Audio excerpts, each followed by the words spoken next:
You might be damaging your reputation without even knowing it. There are certain habits that seem harmless, almost invisible, but over time, they quietly chip away at the respect people have for you.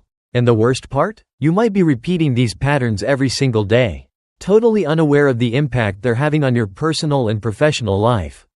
In today's video, I'm going to break down 4 toxic habits that are silently sabotaging your image.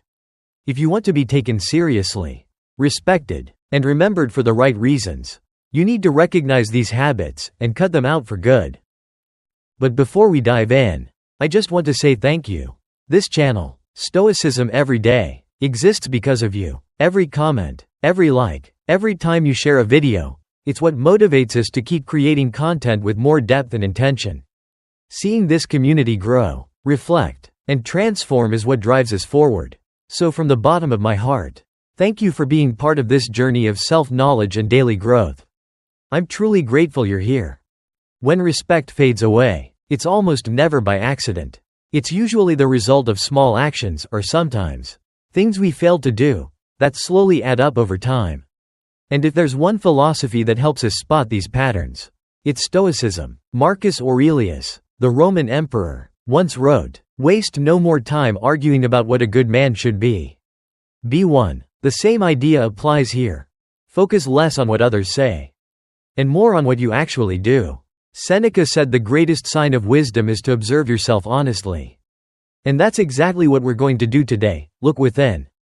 Without excuses or masks, we'll shine a light on 4 small habits that can wreck your image, and worse, your self-confidence. I've personally made all these mistakes. It was only when I started applying Stoic principles in my daily life that things shifted. I gained more respect, more balance, and more clarity in my relationships. So if you're ready for some real talk, grab a coffee, get comfortable, and let's get into it. This might feel uncomfortable, but trust me, it's also freeing. Let's start with gossiping, the silent poison of relationships. This is probably the most common, and the most underestimated, way to destroy respect. Gossip feels harmless. It seems like just small talk around the water cooler, a way to connect, or a little distraction from the routine. But here's the hard truth. Whoever gossips to you will also gossip about you, even if you don't mean any harm. Getting involved in gossip sends a very clear message: I'm not trustworthy.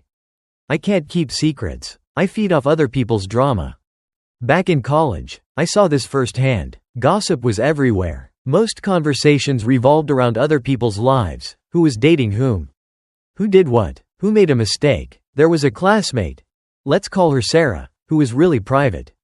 One day, it got out that she had a crush on someone in our class. That tiny detail spread like wildfire and quickly turned into a running joke. Sarah completely shut down after that. She withdrew from everyone. Watching that unfold made me realize gossip is never just innocent conversation. It always leaves a scar. The Stoics, especially Epictetus, warned against this. If you hear something, don't repeat it. If it doesn't concern you, don't say it. Don't even listen to it. Gossip diminishes you, and people notice, even if they don't say anything. They start to wonder, if this person talks about others like that, what do they say about me? If you want to be respected, make a daily choice. Don't pass on what doesn't build others up. Choose conversations that elevate and inspire, that focus on ideas, not people. There's an old proverb: small minds discuss people, average minds discuss events, great minds discuss ideas. Every day, decide which group you want to be in. Next up, being unreliable. This is the habit that can destroy respect faster than almost anything else. We live in a world where promises are cheap and follow-through is rare. People say they'll be there, they'll help, they'll change, but when the time comes, there are excuses, distractions, or just silence. Here's a tough reality: when your word loses its value, so do you. I used to think being flexible and spontaneous was a good thing. I'd make plans, then cancel last minute. I'd say, I'll definitely be there, but then bail out for something else. Then one day, a friend named Emily spent weeks planning her birthday party. She put so much effort into every detail, and I promised I wouldn't miss it. But on the day, I got caught up with something else. By the time I remembered, the party had already started.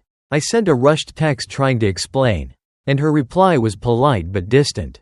That's when it hit me. I hadn't just missed a party, I damaged our trust. Our friendship faded, because she realized my words didn't mean much. The Stoics saw keeping your word as a pillar of virtue. Seneca said, "Nothing is more valuable than the commitment of a person of integrity." Your word is your contract. Reliability isn't built on big promises, it's built on small, consistent actions. Showing up on time. Responding when you say you will. Meeting deadlines. Being honest about your limits. And above all, being honest with yourself. If you know you can't do something, don't commit. If something unexpected happens, communicate respectfully and early. People don't expect perfection, they expect consistency. In the workplace, unreliability can be devastating. You can be talented, smart, and charismatic, but if you don't do what you say, you'll slowly be left out of serious opportunities. Because at the end of the day, respect is born from trust, and trust is built by repeating your integrity. Even in the small things.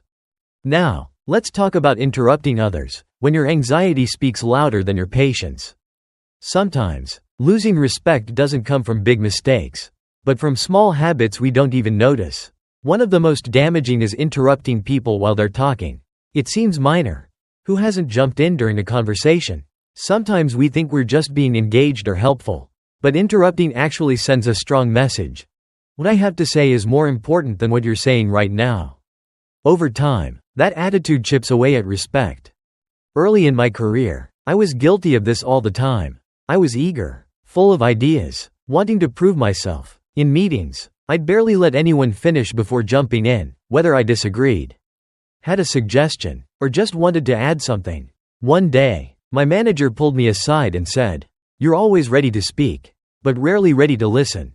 Those words hit hard, because she was right. I wasn't really listening, I was just waiting for my turn to talk. That's not enthusiasm, that's ego. The Stoics valued listening as a form of wisdom. Epictetus said, "We have 2 ears and 1 mouth for a reason, to listen more and speak less." From then on, I started practicing what I call Stoic listening. Whenever I felt the urge to interrupt, I'd take a breath and ask myself, does this really need to be said right now? Or can I wait and listen until the end? That simple shift completely changed how people saw me. I became more respected, more trusted, more balanced, because true listening is a sign of strength, not weakness. If you want respect, practice intentional silence. Really listen. Let people finish. When you listen with presence, you don't just understand better, you build stronger connections and earn something rare, genuine consideration. Finally, let's talk about complaining, especially when it becomes your default mode. We've all complained, about traffic, about work, about the weather. Complaining can feel like a relief, almost therapeutic, but when it becomes a habit, it stops being a release and starts being a burden, not just for you, but for everyone around you. Constant complaining changes the energy in the room. People start to distance themselves, often without even knowing why. It's not that you're a bad person, it's just draining to be around someone who always focuses on what's wrong, but never takes action. I've been there myself. There was a time when everything was an excuse to complain. If it rained, I complained. If it was hot, I complained. If someone treated me badly, I'd stew about it for days. Until one day, a friend said, "Man, it seems like nothing is ever good enough for you. Have you noticed?" At first I got defensive. But those words stuck with me, and they hurt because they were true. I'd gotten used to playing the victim. The problem with that mindset is you give up your power. The Stoics teach us not to complain about reality, but to change what we can, and accept what we can't. That's the heart of Stoicism. The rain won't stop just because you complain.